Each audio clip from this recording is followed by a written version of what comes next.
Welcome back to the channel where we explore the legends and unsung heroes of the alternative rock scene. Today we're diving into the story of a band that's earned a special place in the hearts of many, and I'm talking about the Connells, often described as one of the most beloved yet underrated bands of the alternative rock era. Connells have crafted a sound that's both timeless and unique, so why are they so highly regarded in the world of alternative rock, and are they? Well, let's find out. Connells formed in Raleigh, North Carolina, my adopted hometown. I lived there for about 10 years. They formed in the mid 1980s. From the start, they stood out with their blend of jangly guitars, heartfelt lyrics, and a melodic sound that drew comparisons to bands like REM and the Smiths. I was a huge REM fan, huge fan of the DBs and Let's Active, and the Connells were always kind of there. They weren't among my favorite bands until much later, and I'll explain that in a moment.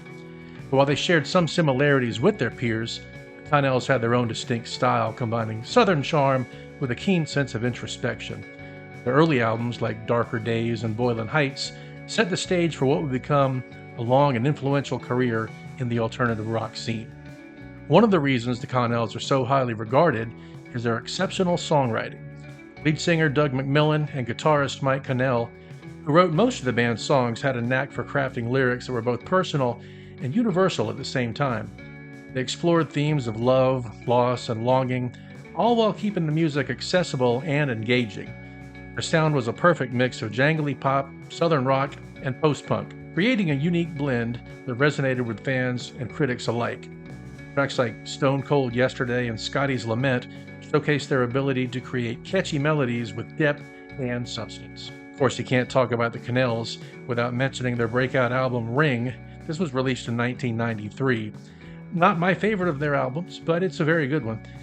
The album featured the band's biggest hit, 74-75, which became an anthem of sorts, especially in Europe. They're one of those bands that kind of were bigger over there at one point than they were over here, much like the Pixies or Kings of Leon. The song's nostalgic lyrics and melancholy melodies struck a chord with listeners, and the music video, featuring the same school classmates over time, added to its emotional impact.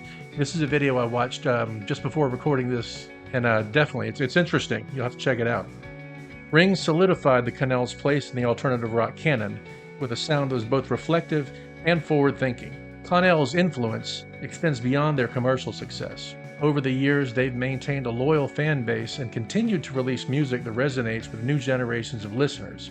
Their ability to stay true to their sound while evolving with the times is a testament to their talent and authenticity.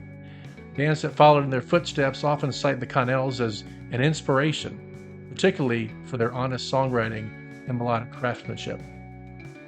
Personal note here, again, I was not the biggest Connells fan growing up. I had a couple of their CDs. I think I had them on cassette, to be honest with you. I had Boylan Heights and Darker Days. Later on, got Fun and Games, which is probably my favorite of their albums, although my favorite song is probably Stone Cold Yesterday from their album after that one. It wasn't until 1989 when I got to see him in Charleston, South Carolina, open up for the Hoodoo Gurus, the Mighty Gurus, and they were way more rockin' live than you would think on records, and that's when I really became a Connells fan. So why are they so highly regarded in the world of alternative rock? Well, it's pretty simple. They combined intelligent songwriting with an emotionally resonant sound, creating music that has stood the test of time. Their ability to connect with listeners on a deep level while remaining grounded and authentic has earned them a lasting legacy in the genre. Connells may not have been as commercially prominent as some of their peers. Their impact on alternative rock is pretty undeniable, especially if you're from the South, especially if you're from the Triangle area of North Carolina. Connells, they're proof that you don't need to dominate the charts to make a lasting impression. Their music continues to inspire and resonate with fans around the world, and if you haven't explored their catalog yet, now's a really good time to dive in. They put out a new album in 2022, I believe. Listened to it last night. It sounds like they're just started out again. I mean, it could have been their third album. It's pretty damn good.